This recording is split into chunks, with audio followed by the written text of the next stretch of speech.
Right. My name is Dr. Austin Tay. Welcome to In Conversation. This segment is brought to you by the Division of Industrial Organizational Psychology. We are very delighted today to have a guest who is a psychologist, an author, an entrepreneur. Now, he has authored and co-authored about 10 books and have published over 150 scientific articles in peer-reviewed journals.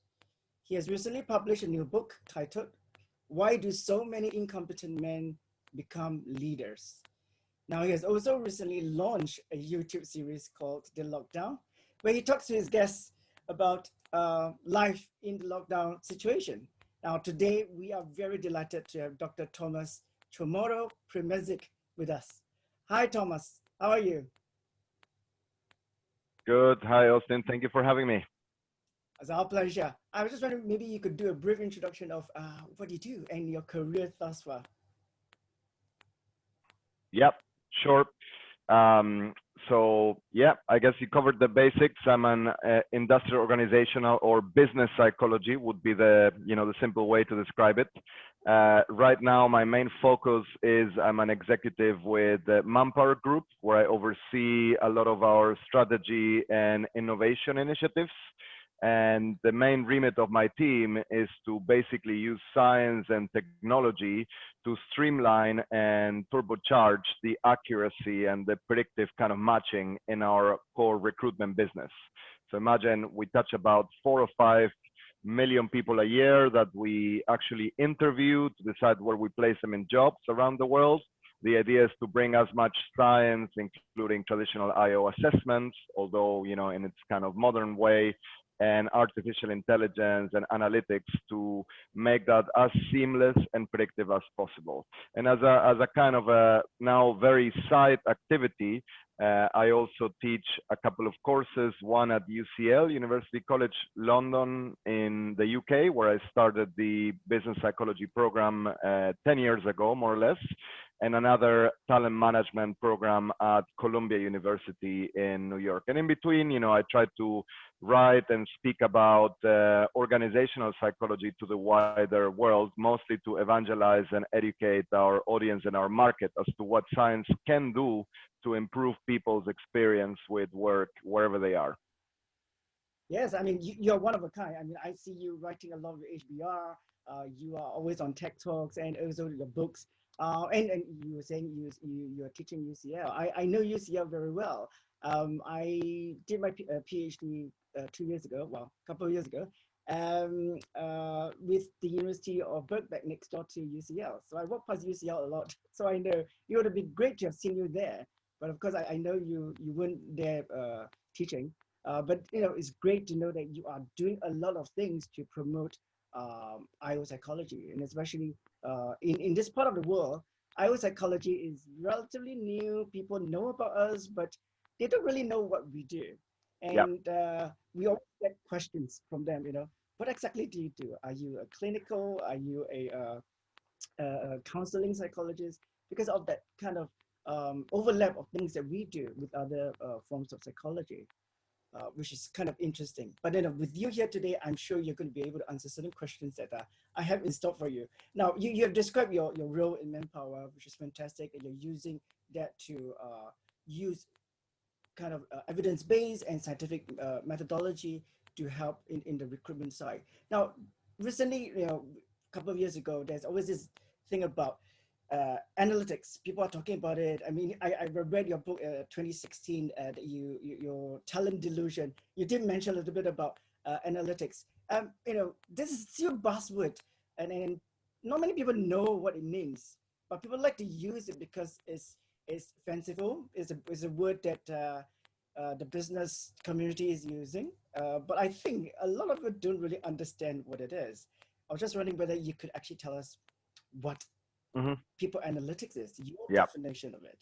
Yeah, and I think it does mean slightly different things to different people. But the points that I would highlight to try to answer your question is, or are that I think Ben Waber, the guy from MIT who wrote the book People Analytics, claims he invented the term.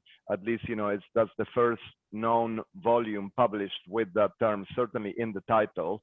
And in his case, he came from the MIT Media Lab and was working with Sandy Pentland, and they were doing a lot of internal mapping using sensors within organizations of the social networks that actually account for the informal and often invisible relationships between people. So they called people analytics this kind of attempt to bring data to map relationships and very much the context of how people work in an organization. Then I think around the same time, Google and the likes in Silicon Valley kind of rebranded HR as people analytics. And it was a cool, Silicon Valley or tech way to refer to HR, which suddenly, helped HR a lot because it got a lot of positive spin and marketing. And, it was a very sexy way to rebrand HR. And then I think, the field got a little bit more impetus and it got better organized. And I think, I would say that at its best, it really represents an attempt to make organizations more data-centric and data-driven and leverage, what is now broadly called data science, which is an understanding of the indicators that can help you make evidence-based decisions in an organization, right?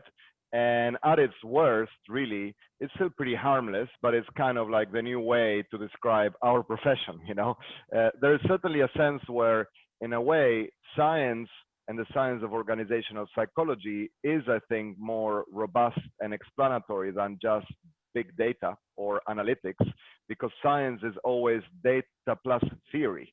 And, even when I published The Talent Illusion 3 years ago or so, the subtitle ended up being Why Data, Not Intuition, is Key to Unlocking Human Potential.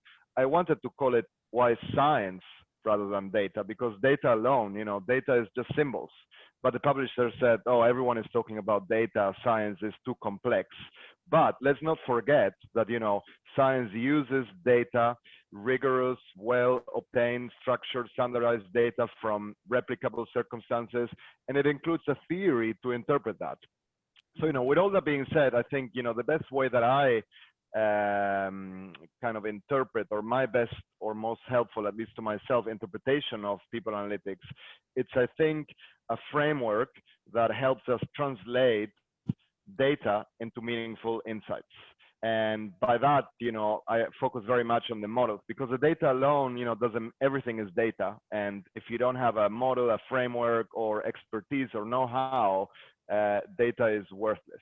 And I think where we are today is that most of the differentiation doesn't happen around how good your data scientists are, because whether you call it machine learning or AI or, neural networks or whatever models you're using, it is mostly glorified regression analysis and is the kind of turbocharged version of that. The differentiation is in how good your data are and whether you actually act on those insights or not.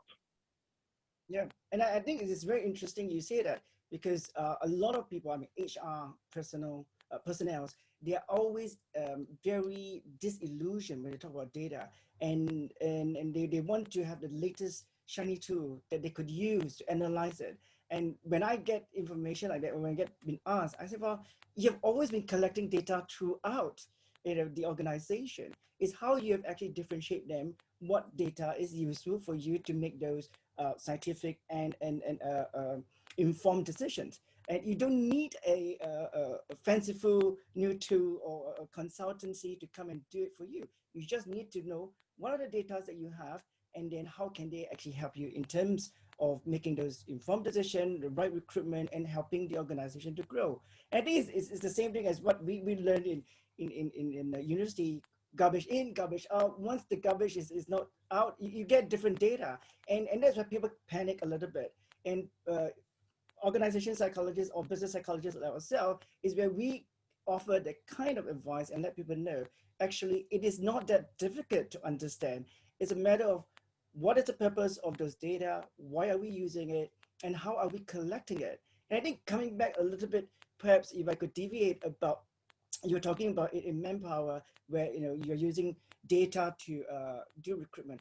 I have part experience working in recruitment firm. One of the things I've always tried to explain to the recruiters is to actually be very informed. Whatever information you have, it has to be evidence based. You cannot base on gut feeling, or maybe this is the best client, best candidate. Therefore, I'm going to push it to them. So when the client comes to me and say, "Oh, could we do an assessment of the best three or four, and then give us a definitive answer that which one is the best?" And I said, that's not how it works.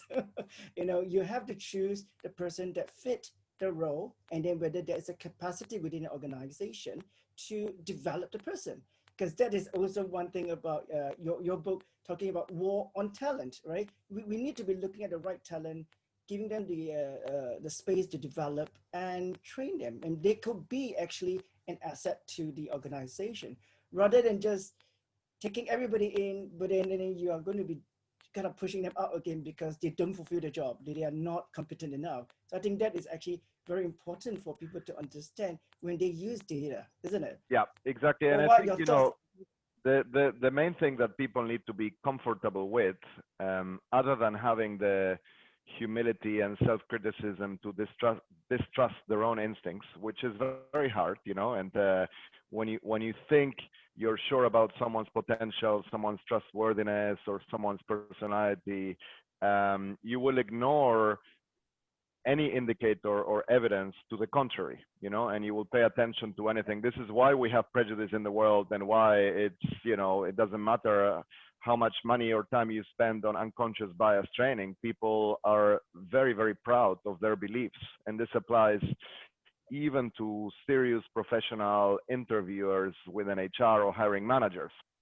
Having said that, I think people need to also be comfortable with the fact that this isn't rocket science. You're never going to get it right all the time.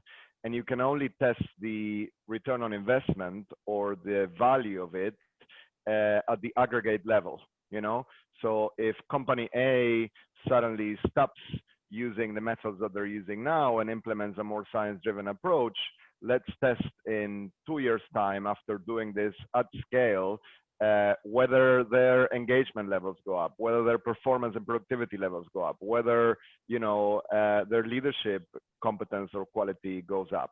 But you have to be comfortable with the mistakes, the individual mistakes. This is about probability, and it's about general kind of improvements to the population. And I think you're never going to eliminate human subjectivity completely. It's a little bit like, if I were a relationship matchmaker and I told you this is the perfect partner for you, trust me, and I have all their data and all their information, all their background, I still need you to believe me. Because if you don't, no matter how good my screening process is, you won't be convinced, and you have to judge that partner later on and decide whether you are a good fit or not. And this is really one of the biggest obstacles for bringing science into recruitment, that even if I am right in my assessment of the candidate, or I have a very reliable and risk-free profile of the candidate, their manager is the person judging them later on. And I cannot switch off their biases, So this is why we always say you have to start by trying to debias the measures of performance. Because whether you use traditional assessment or AI, if at the end of the day you are really predicting whether someone is going to be popular with their boss in an organization, then don't ask me to hire the most talented employee or the most talented candidate. I'm going to give you probably someone with enough talent to do the job okay and not be found out, but they're also going to be an extremely smart and political savvy operator with the ability to suck up to their boss and manage up. And that can be done, but if we do this systematically, then that company becomes a political organization, not a productive meritocracy. No, definitely not. With that in mind, I'm just wondering, now that we talk about data, we talk about having the unbiased way of recruiting, what does it mean for HR? Now that they have another level of responsibility, understanding data analytics, what should they be preparing themselves to tackle this new area? Yep. Well, HR is a very young discipline. I think it really starts maybe at most about 100+ years ago with, the now not so reputable scientific management. As I'm sure Friedrich Taylor trying to basically turn organizations into an experimental laboratory for applied psychology. I mean, but Mm. it's also important to acknowledge that in its beginnings, HR was very scientific. People were trying to see, how many breaks employees need, whether they should sit closer to the light, further away from each other. It was really people analytics 1.0. Then HR became much more focused on regulations and laws to protect employees' rights, which is great, because in the 1940s onwards, we cared a lot about whether people, could do their work and whether health and safety was there and whether, laws and regulations actually ensured a humane treatment of employees. And then I think in the 1990s or so, HR enters this philosophical age or spiritual age, which is really organizational or social psychology, where we try to apply theories on talent, leadership, potential, etc., and rigorous, 6 or 7 decades of psychological research to actually understanding people at work and ensuring that they thrive. In the last 10, 15 years, we've entered the AI or analytics phase of HR, which really involves understanding the role of technology, the role of big data, and what really can be automated or mechanized, not just in terms of organizations relating to people, but also, things like the future of work and what role people are going to have in their jobs in the future. And I think, the ideal HR leader today has a mix of all of these four kind of phases in their expertise. I mean, they understand a little bit of everything. Of course, the most important thing in HR leaders is that they have the credibility and the influence internally to make things happen, because HR has the answers to dealing with people and improving the problems organizations have with people, which are the most important problems. So even though HR professionals today don't need to be data scientists or AI experts, it will be a big limitation if they totally ignore the field. Just like, in the early 2000s or late 90s, HR professionals would have limited themselves if they say, I don't care about organizational psychology. I don't care about, competencies, talent, potential. I only care about the admin side of HR, rewards and comms or labor laws, etc. Well, those who did that, a lot of those processes became automated and standardized. So, I think it's the top HR leaders today have this kind of holistic understanding of the field, and the field will continue to evolve because 100 years, is nothing. It's a kind of a heartbeat in the evolution of most disciplines and most sciences. Yeah, I mean, as you said, it is still evolving, and I think as we are sitting here talking about analytics and also AI, it is still very embryonic. While everybody is jumping onto the bandwagon, oh yes, we're doing a lot of AI stuff, assessments using different types of technology, VR, gamification, etc. I think we're still in such an embryonic stage that everything is still exploratory. So it's good to be in open mind to actually see what comes up in the near future, and then be kind of keeping our pulse on the technology and also the science behind that. I think it's always very interesting when Yeah. new kind of concept or new thing has been introduced in the business world. Everybody is wanting to do that thing, want to have that thing, want to implement it quickly. But then there's this thing as psychologists is, wait a minute, what are the science behind it? And this is one thing that I personally have met with a lot of clients, and they were saying, I don't really care about the science. I just want to get the job done. And how do we as organization psychologists perhaps relate that to HR personnel and also organization? Because I think we can try so hard, but there's always this resistance of understanding the science. And I think with technology like AI and also analytics. Do you think that is an inroad for us to kind of nudge our way in a little bit more to kind of say, look, guys, you really need an organizational psychologist to come and tell you a little bit more about this, the science Mhm. behind all this. Do you think that would be the case for all of us to do more work? No, I think that is the case, and I think you're right. I mean, AI, at least vis-a-vis HR or talent, and really mostly the people management side of things, is a work in progress. And I think we're at the dial-up phase. The Wi-Fi phase hasn't arrived yet. So remember, the dial-up phase of the internet, if we had to go back to it now, we would despair and have a heart attack. But having said that, it was pretty exciting back then to just wait for that little noise and then information would come. So, AI in HR is at the same level now. So if we fell asleep today and woke up in 20 years, we would probably see groundbreaking advancements. Um, but otherwise, I think let's not forget that, over the course of my life, I've always encountered, from the consulting side of things, if you look at human capital consultant, everyone always looked for the mythical organizational psychologist, PhD, or IO psychology PhD who can sell, because they're different. Because when you have a salesperson who can sell, by the way, internally or externally, so a consultant, typically they don't have the very technical expertise in our pretty complex science, which involves understanding, theories of mankind and statistical modeling and also the business side.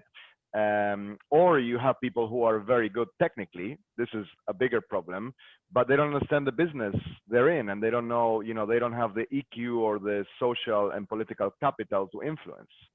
So I think, it's important to understand that the goal here is not perfection, but finding better ways of being wrong.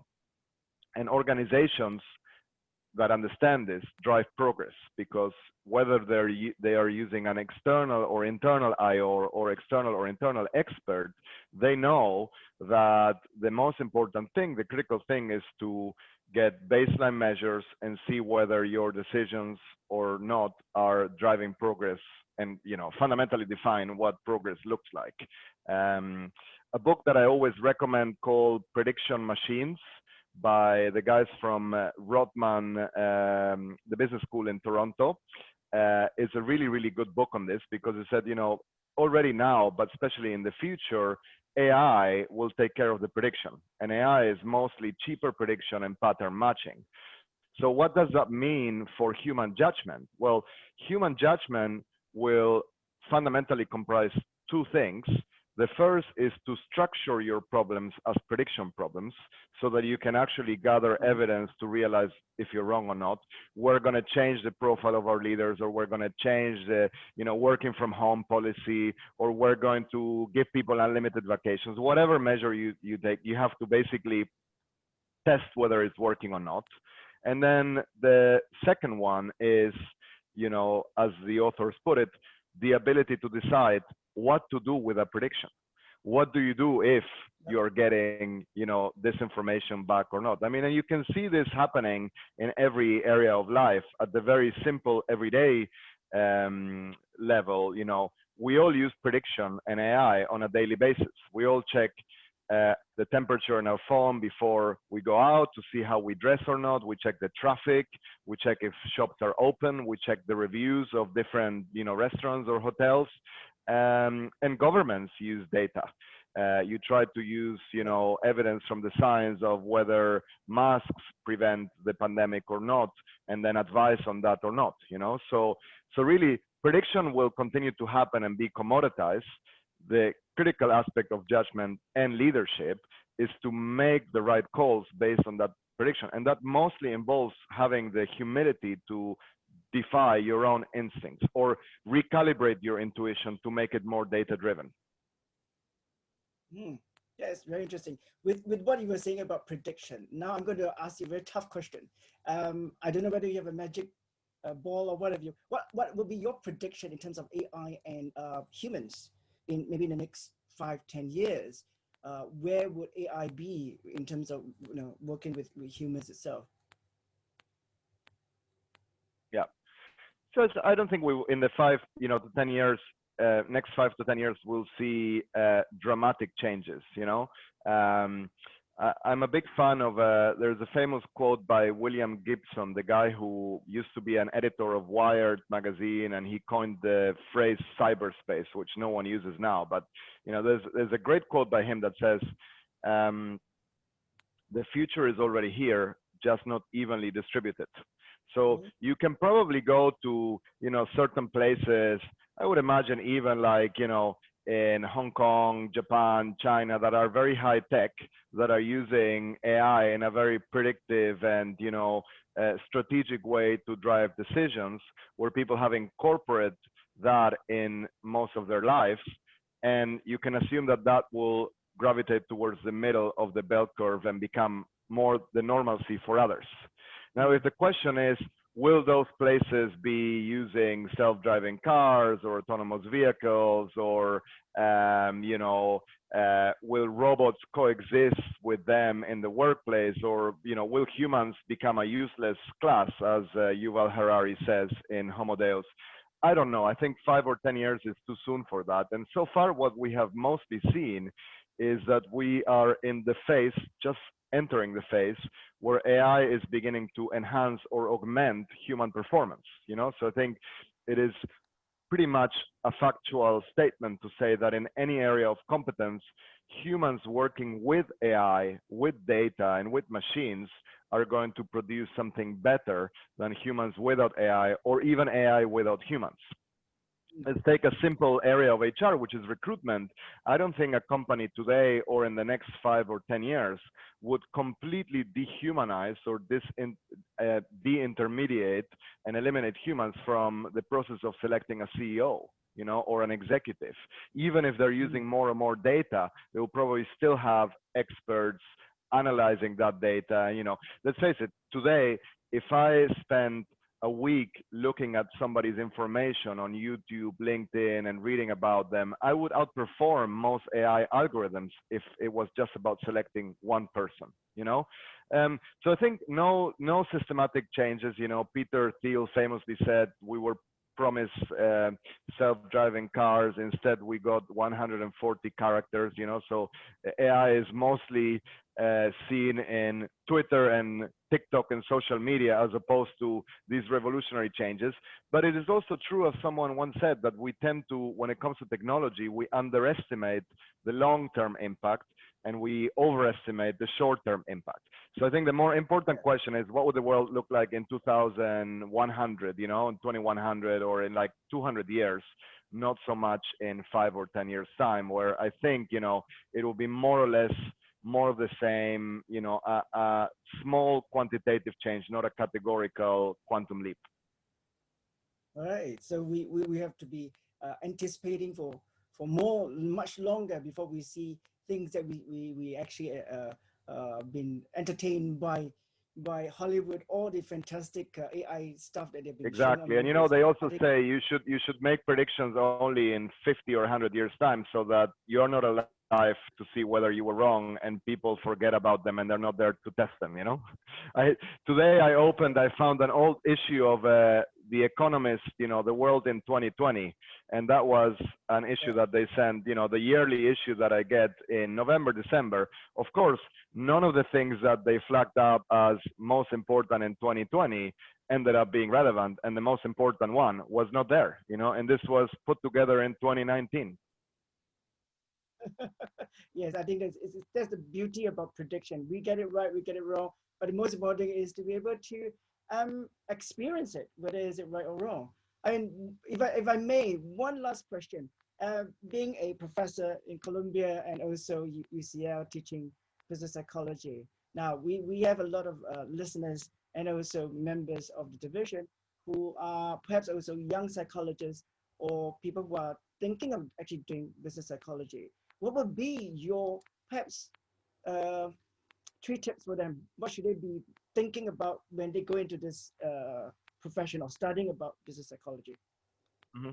Well, first, the good news, even in these difficult and turbulent times now, and certainly, unparalleled and kind of unpredictable times, is that I think there's a pretty safe or certain bet that you can make, which is that the world will not need fewer psychologists in the future. It will need more psychologists because, people coping with stress, problems, adapting to new situations, and businesses and organizations trying to solve their people problems will be even more important than what it was before. So I think, it's a great time to study business psychology. It's also a great time to study, full stop, because, things are going to be difficult or harder in the short term for getting a job.